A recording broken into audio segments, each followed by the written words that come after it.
Hi ಎಲ್ರಿಗೂ ನಮಸ್ಕಾರ. ಎಲ್ಲರೂ ಹೇಗಿದ್ದೀರಾ? ಬನ್ನಿ ಪಾಸ್ತಾ ಮಾಡೋದು ಹೇಗೆ ಅಂತ ನೋಡ್ಕೊಂಬರೋಣ. ನನ್ನ ಸಬ್ಸ್ಕ್ರೈಬರ್ ಒಬ್ಬರು ಕೇಳಿದರು ಪಾಸ್ತಾ ಮಾಡೋದು ತಿಳಿಸಿ ಅಂತ. ಸೊ ಅವರಿಗೋಸ್ಕರ ಮತ್ತು ನಿಮಗೋಸ್ಕರ ನೀವು ಯಾವತ್ತೂ ಒಮ್ಮೆನೂ ಟ್ರೈ ಮಾಡಿಲ್ಲ ಅಂದರೆ ಈ ರೀತಿ ಒಮ್ಮೆ ಟ್ರೈ ಮಾಡಿ ನೋಡಿ, ತುಂಬಾ ರುಚಿಯಾಗಿತ್ತು. ನಾನಿಲ್ಲಿ ಸ್ವಲ್ಪ ನೀರು ತೊಗೊಂಡು, ಅಂದರೆ ಒಂದು ಚೊಂಬಷ್ಟು ನೀರು ತೊಗೊಂಡು ಸ್ವಲ್ಪ ಉಪ್ಪು ಮತ್ತು ಎಣ್ಣೆ ಹಾಕ್ಕೊಂಡು ಒಂದು 250 ಗ್ರಾಮ್ ಅಂದರೆ 1/4 kg ಪಾಸ್ತಾನ ಹಾಕ್ಕೊತಾ ಇದ್ದೀನಿ. ಮತ್ತು ಇದಕ್ಕೆ ಚೆನ್ನಾಗಿ ಬಾಯ್ಲ್ ಆಗಬೇಕು, ಆ ಥರ ನೋಡ್ಕೊಳ್ಳಿ.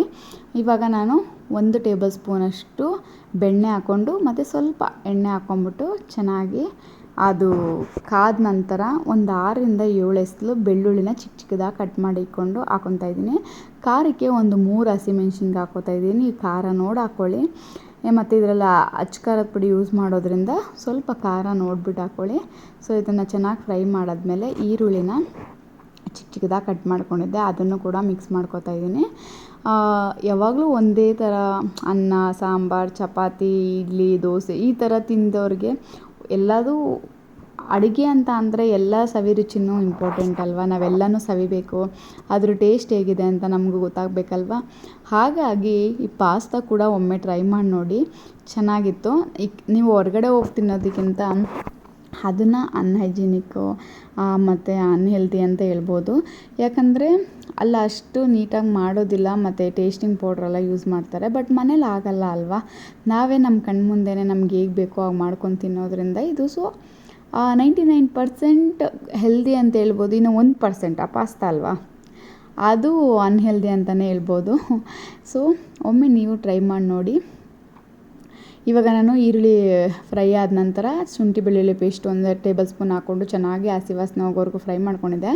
ನಂತರ ಒಂದು 10ರಿಂದ 12 ಬೀನ್ಸು ಚಿಕ್ಕ ಚಿಕ್ಕದಾಗಿ ಕಟ್ ಮಾಡ್ಕೊಂಡಿದ್ದೆ. ಒಂದು ಅರ್ಧ ಕ್ಯಾರೆಟ್ ತೊಗೊಂಡು ಅದನ್ನು ಚಿಕ್ಕ ಚಿಕ್ಕದಾಗಿ ಕಟ್ ಮಾಡ್ಕೊಂಡಿದ್ದೆ. ಮತ್ತು ಕ್ಯಾಪ್ಸಿಕಮ್ಮು ಕೂಡ ಅರ್ಧದಷ್ಟು ತೊಗೊಂಡು ಅದನ್ನು ಚಿಕ್ಕ ಚಿಕ್ಕದಾಗಿ ಕಟ್ ಮಾಡ್ಕೊಂಡು ಹಾಕ್ಕೊಂಡಿದ್ದೀನಿ.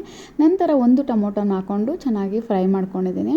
ನಂತರ ಇಲ್ಲಿ ನಾನು 1 ಟೇಬಲ್ ಸ್ಪೂನಷ್ಟು ಅಚ್ಚ ಖಾರದ ಪುಡಿ, 1 ಟೇಬಲ್ ಸ್ಪೂನಷ್ಟು ಗರಂ ಮಸಾಲ ಮತ್ತು 1 ಟೇಬಲ್ ಸ್ಪೂನಷ್ಟು ಧನಿಯಾ ಪುಡಿ, 1/4 ಟೇಬಲ್ ಸ್ಪೂನಷ್ಟು ಅರಿಶಿಣ ಹಾಕ್ಕೊಂಡು ಚೆನ್ನಾಗಿ ಫ್ರೈ ಮಾಡ್ಕೊತಾ ಇದ್ದೀನಿ.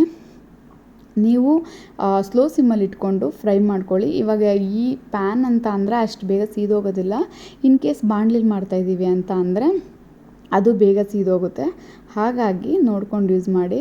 ಇವಾಗ ನಾನು 4 ಟೊಮೊಟೊ ಸಾಸ್ ಹಾಕ್ಕೊತಾ ಇದ್ದೀನಿ ಮತ್ತು 1 ಟೇಬಲ್ ಸ್ಪೂನಷ್ಟು ಚಿಲ್ಲಿ ಸಾಸ್ ಹಾಕ್ಕೊತಾ ಇದ್ದೀನಿ.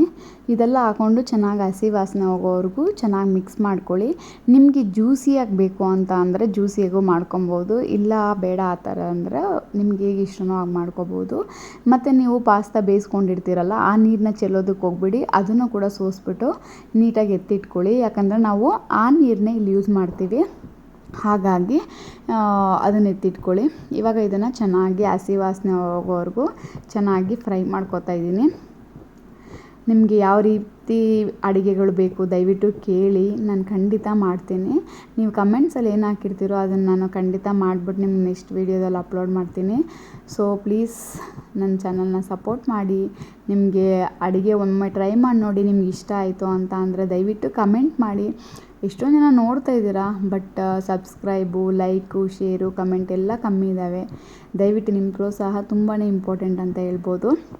ಇವಾಗ ನನ್ನ ಪಾಸ್ತಾದ ನೀರು ಏನಿತ್ತಲ್ವ ಅದನ್ನು ಇದ್ರ ಜೊತೆ ಮಿಕ್ಸ್ ಮಾಡಿಕೊಂಡು ಚೆನ್ನಾಗಿ ಫ್ರೈ ಮಾಡ್ಕೊತಾ ಇದ್ದೀನಿ. ನೋಡಿ ಈ ಥರ ಜ್ಯೂಸಿಯಾಗಿ ಬರುತ್ತೆ.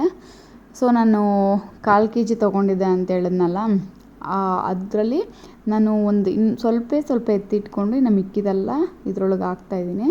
ಯಾಕಂದರೆ ಸ್ವಲ್ಪ ಜ್ಯೂಸಿಯಾಗಿರಲಿ ಅಂತ ಅಂದ್ಬಿಟ್ಟು ಈ ರೀತಿ ಮಾಡ್ಕೊತಾ ಇದ್ದೀನಿ. ನೋಡಿ ನೀಟಾಗಿ ಈ ರೀತಿ ಎಲ್ಲನೂ ಮಿಕ್ಸ್ ಮಾಡ್ಕೊಳ್ಳಿ.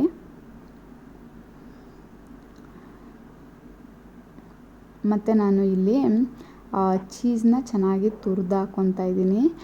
ಮತ್ತು ಪನ್ನೀರ್ ಇದ್ದರೆ ಪನ್ನೀರ್ ಕೂಡ ನೀವು ತುರಿದು ಹಾಕ್ಕೊಬೋದು, ಚೀಸ್ ಕೂಡ ತುರಿದು ಹಾಕ್ಕೊಬೋದು, ತುಂಬಾ ರುಚಿಯಾಗಿರುತ್ತೆ. ಪನ್ನೀರ್ ಹಾಕಿದ್ರೆ ಇನ್ನೂ ತುಂಬ ರುಚಿಯಾಗಿರುತ್ತೆ. ನನ್ನ ಹತ್ರ ಪನ್ನೀರ್ ಇರಲಿಲ್ಲ, ಹಾಗಾಗಿ ಚೀಸ್ ಮಾತ್ರ ಇತ್ತು, ಅದನ್ನು ಹಾಕ್ಕೊಂಡು ನೆಕ್ಸ್ಟ್ ಗಾರ್ನಿಷಿಂಗ್ಗೆ ಕೊತ್ತಂಬರಿನ ಈ ರೀತಿ ಕಟ್ ಮಾಡಿ ಹಾಕ್ಕೊಂಡೆಲ್ಲ ಮಿಕ್ಸ್ ಮಾಡ್ಕೊತಾ ಇದ್ದೀನಿ. ಸೊ ಇವಾಗ ನಿಮಗೆ ರುಚಿಕರವಾದ ಪಾಸ್ತಾ ರೆಡಿಯಾಗಿದೆ. ಒಮ್ಮೆ ಟ್ರೈ ಮಾಡಿಬಿಟ್ಟು ಹೇಗಿತ್ತು ಅಂತ ಕಮೆಂಟ್ ಮಾಡಿ, ಲೈಕ್ ಮಾಡಿ, ಶೇರ್ ಮಾಡಿ ಮತ್ತು ನನ್ನ ಚಾನಲ್ನ ಸಬ್ಸ್ಕ್ರೈಬ್ ಮಾಡ್ಕೊಳ್ಳಿ. ಇದೇ ರೀತಿ ಸಪೋರ್ಟ್ ಮಾಡ್ತಾಯಿರಿ. 0 to 124 ಆಗಿದೆ ಇವಾಗ. ನಂಗೆ ತುಂಬಾ ಖುಷಿ ಇದೆ. ಆದರೆ ನನಗೆ ನಿಮ್ಮ ಕಮೆಂಟ್ಸ್ ಯಾವುದೂ ಬರ್ತಿಲ್ಲ. ನಿಮ್ಗೆ ಚೆನ್ನಾಗಿದೆಯೋ ಇಲ್ವೋ ನನಗೆ ಏನೂ ಗೊತ್ತಾಗ್ತಿಲ್ಲ. ದಯವಿಟ್ಟು ಕಮೆಂಟ್ ಮಾಡಿ, ಹೇಗಿದೆ ಅಂತ ಕಮೆಂಟ್ ಮಾಡಿ, ಲೈಕ್ ಮಾಡಿ, ಶೇರ್ ಮಾಡಿ ಮತ್ತು ಸಬ್ಸ್ಕ್ರೈಬ್ ಮಾಡೋದನ್ನು ಮರಿಬೇಡಿ. ಮತ್ತೆಷ್ಟು ಈಸಿ ರೆಸಿಪಿಗೋಸ್ಕರ ನಮ್ಮ ಚಾನಲ್ನ ಸಬ್ಸ್ಕ್ರೈಬ್ ಮಾಡ್ಕೊಳ್ಳಿ. ಹೀಗೆ ಸಪೋರ್ಟ್ ಮಾಡ್ತಾಯಿರಿ.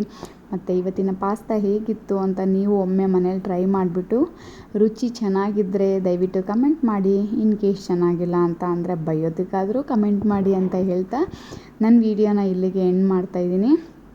ವಿಡಿಯೋ ನೋಡೋದಕ್ಕೋಸ್ಕರ ನಿಮ್ಮೆಲ್ಲರಿಗೂ ಧನ್ಯವಾದಗಳು. ಇನ್ನಷ್ಟು ಈಸಿ ಆ್ಯಂಡ್ ಹೆಲ್ದಿ ರೆಸಿಪಿಗೋಸ್ಕರ ಮತ್ತೆ ಸಿಗುವ. ಬಾಯ್ ಬಾಯ್.